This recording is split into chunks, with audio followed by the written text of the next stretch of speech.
Olá, eu sou o professor Adolfo, trabalho com a área de História, sou historiador, também leciono com a matéria de Ciência Política, Teoria Geral do Estado, trabalho com a matéria de História Geral e do Direito. Trabalho também com Atualidades e Geopolítica. Professor Adolfo.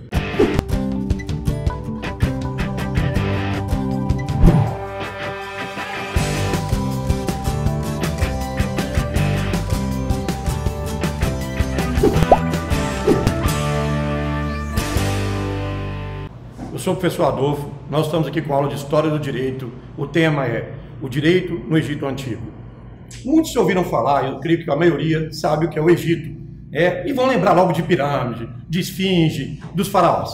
O Egito é diferente, o Egito é muito diferente daquilo que a gente concebeu durante os nossos estudos, durante a nossa leitura. É um povo extremamente evoluído, um povo extremamente rico, tanto da forma cultural, quanto da forma política e também jurídica. Então, o direito no Egito Antigo ele evoluiu de forma muito rápida? Sim. Esse povo que a gente está acostumado a associar a pirâmide, múmia, também tinha uma sociedade política, social, jurídica extremamente avançada. Nós sabemos que quem dominava é o faraó, mas também temos que perceber que existia um domínio dos chamados sacerdotes, que escolhiam os faraós bem jovens, bem novos, ainda quando criança, com a idade bem tenra, com 7, 6 anos, para que eles pudessem dominar. E aí criando uma estrutura religiosa de domínio político extremamente eficaz, onde tinha por trás da imagem do faraó uma equipe de sacerdotes que controlavam todas as leis e toda a cultura. Eram os chamados escribas, que dominavam a arte da escrita, dominavam a arte de fazer as leis e dominavam a arte de conduzir a política. Então, todo e qualquer faraó não era nada sem a presença dos escribas e de bons sacerdotes junto ao governo. A estrutura de governo deles era extremamente eficaz. Contava com a presença também de um chamado vizir, que era como se fosse um primeiro-ministro, era como se fosse um chanceler, alguém que substituía o faraó em casos específicos. Óbvio que o faraó, apesar de ser o representante dos deuses, o filho dos deuses na terra, ele não estava onipresente, ele não podia estar presente em todos os lugares. E quem substituía nessas horas era o chamado vizir. É como a gente pode hoje associar com a imagem de um vice-presidente. Na ausência do presidente, ele irá substituir. Então, a gente percebe que existe uma estrutura onde o faraó ele descentralizava o poder. Coisa que a gente não consegue entender quando a gente vai fazer leituras avulsas, ou talvez uma leitura um pouco mais imatura de uma matéria de um ensino mal voltada para a história do Egito. Nós não temos essa maturidade para enxergar que o faraó do Egito era um faraó que tinha um poder desconcentrado. Apesar de que ele representava, como eu já disse, ele era o filho de Deus na terra. Ele era uma divindade, mas como qualquer Deus vivo, ele tinha que demandar funções, porque ele não conseguia assumir toda a administração e fazer tudo, ainda mais que o Egito ia crescendo, em proporções geográficas, em proporções políticas, dominando outros povos, conquistando regiões e se enriquecendo cada vez mais. Então isso era previsível, à medida que ia aumentando a demanda de poder, ele também tinha que demandar trabalho a terceiros, e isso aconteceu no Egito Antigo. Então vamos excluir a possibilidade do faraó ter tudo concentrado em suas mãos. O povo não percebia isso. Claro, ele é filho de Deus, ele não vai passar aqui para o povo que junto a ele tinha pessoas administrando o Império Egípcio.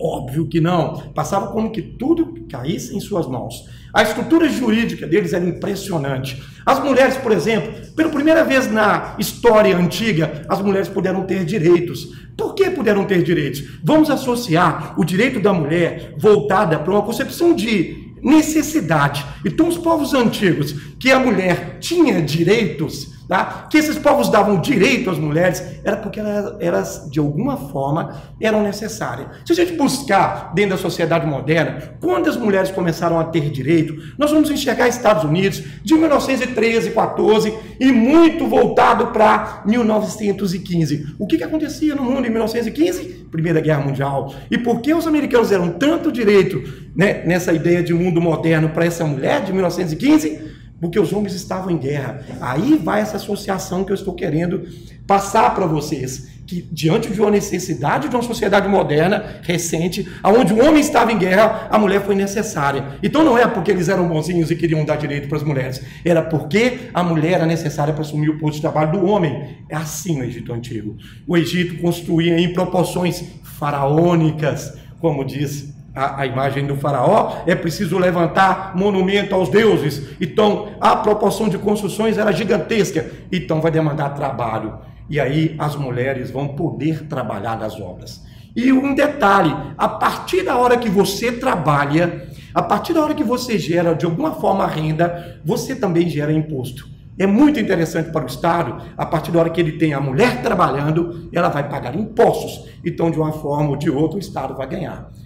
E um outro detalhe, voltando ainda para o trabalho e para a evolução até do direito do trabalho, o Egito era um dos povos que mais adquiria mão de obra até externa. Eles tinham uma divisão dos chamados funcionários públicos. E tão funcionário público, você que está aí do outro lado, foi no Egito que a sua profissão apareceu. Pela primeira vez na história, funcionários adquiriam o poder e a função de trabalhar pelo Estado, remunerado pelo Estado. Então eles contratavam pessoas que eram hábeis, técnicas e tinham alguma especialização para trabalhar em alguma função dentro das obras. E não precisava de ser egípcio. Se eu soubesse fazer algo, eu era encarregado de alguma função ali dentro dessa estrutura de funcionalismo público do Estado egípcio. Então nós vamos começar a perceber também que na história do Egito, a gente começa a lembrar de fatos da Bíblia, tá? Porque aí a gente tem um personagem bíblico que trabalhou para os faraós egípcios, cresceu e chegou até o patamar máximo. Ele foi um dos homens de confiança, do faraó. Então isso é comum. Nós vamos ver vários personagens da Bíblia, vários personagens da história que eram estrangeiros, não eram egípcios e alcançaram um posto significante na escala administrativa. Isso mostra que os egípcios não só privilegiavam o egípcio que tinha capacidade em si, o homem que tinha capacidade. E aí nós vamos conseguir enxergar como o direito deles era evoluído. Não interessa se ele nasceu aqui ou se ele é um cidadão egípcio. Interessa o que ele pode fazer pelo egípcio, como ele pode, o que ele pode oferecer para o egípcio. Isso é muito importante. Então nós temos um direito de trabalho desenvolvido até na remuneração. Na época o egípcio poderia trocar, por exemplo, seu trabalho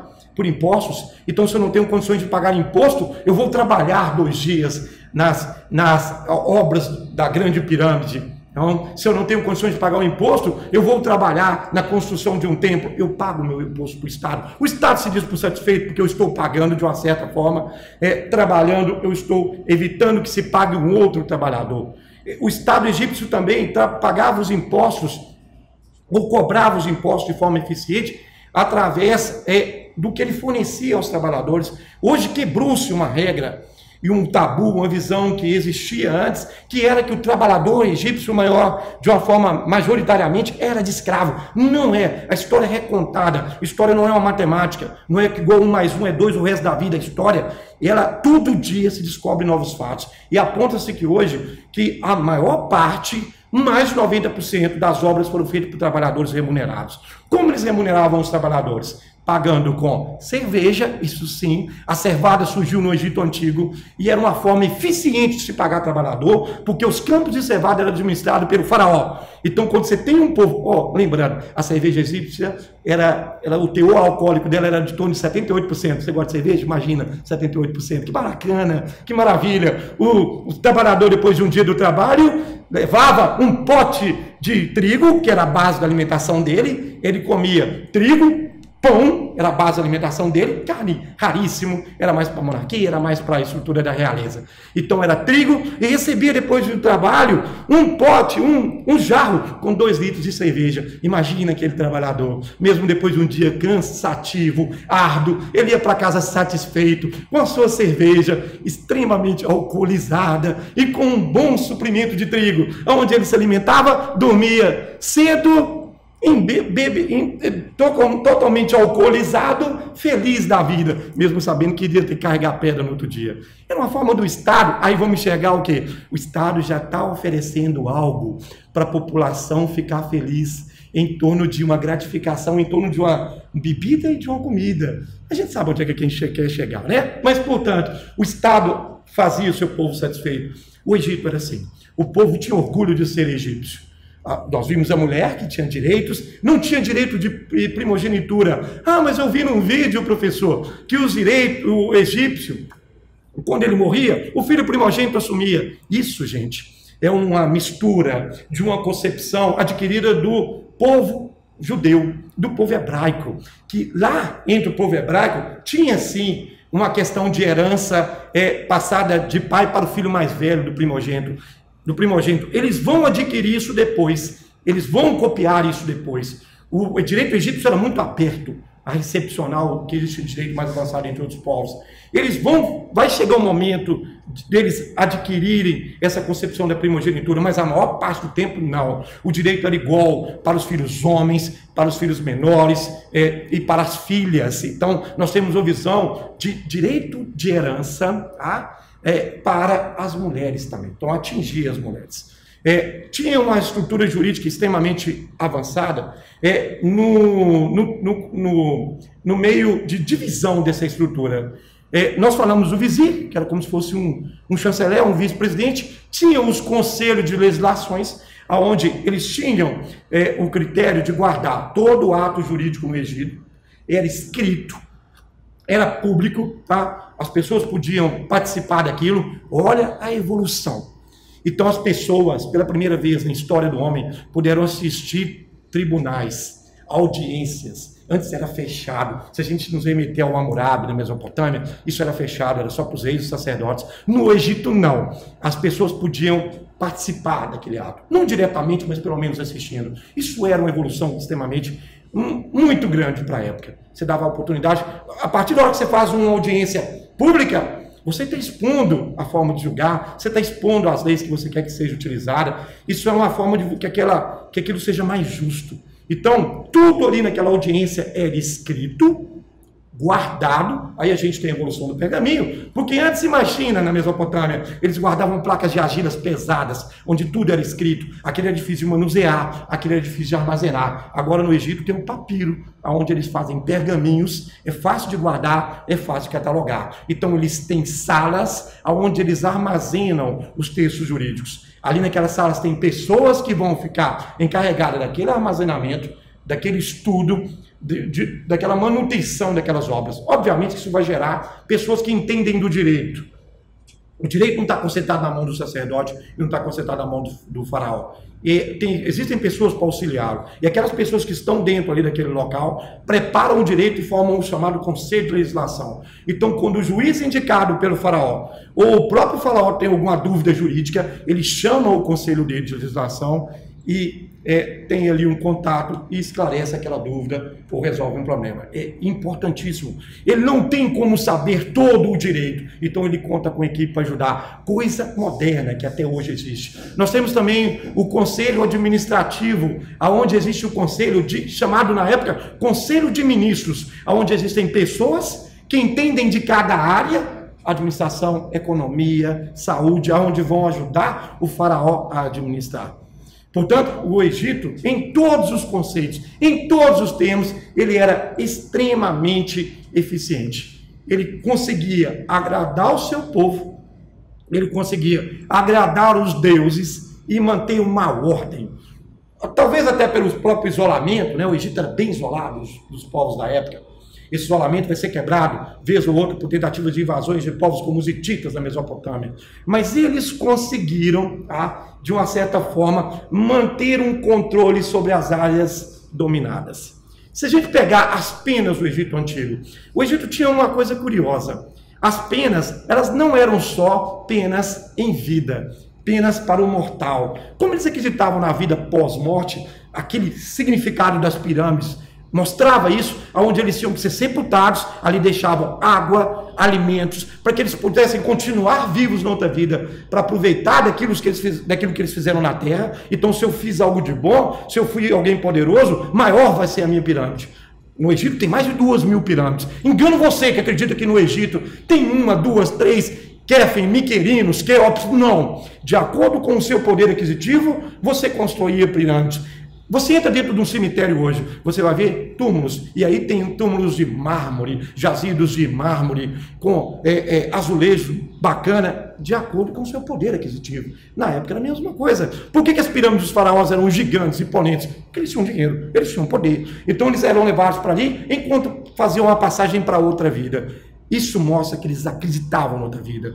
E quando você era uma boa pessoa, você fazia tudo dentro do seu preceito religioso, do seu conceito religioso, você tinha uma vida próspera depois. E aí, quando eles faziam essa passagem, eles podiam ter uma vida boa ou uma vida ruim. Aquela imagem do julgamento de Osíris, onde você chegava na outra vida, ela pesava seu coração. Ela não pesava mais nada, seu coração, para mostrar que você era uma pessoa boa ou ruim, se você poderia viver eternamente de forma agradável. Então eles acreditavam nisso. Então as penas demonstravam isso. Porque tinham, por exemplo, penas cruéis e sádicas. Uma coisa é crueldade, a outra é sadismo. Qual é a diferença? O sadismo, você diverte-se com a crueldade. Então, os egípcios, eles tinham penas que eles tinham que se divertir com a pena. Eles penduravam pessoas de cabeça para baixo, iam descendo ela em cordas em poços de crocodilo, né? Aqueles jacarés do Nilo imensos, onde as pessoas iam ser submetidas a esse lago e os crocodilos iam comer partes dela. Ela ia sofrendo aos poucos. Não interessava pegar a pessoa e jogar no lago para o crocodilo devorar de uma vez só. Tinha que durar tempo, tinha que ter diversão. Isso é sadismo. E além disso, eles tinham uma pena chamada pena eterna. Talvez a mais cruel do Egito Antigo e talvez a mais cruel do mundo antigo.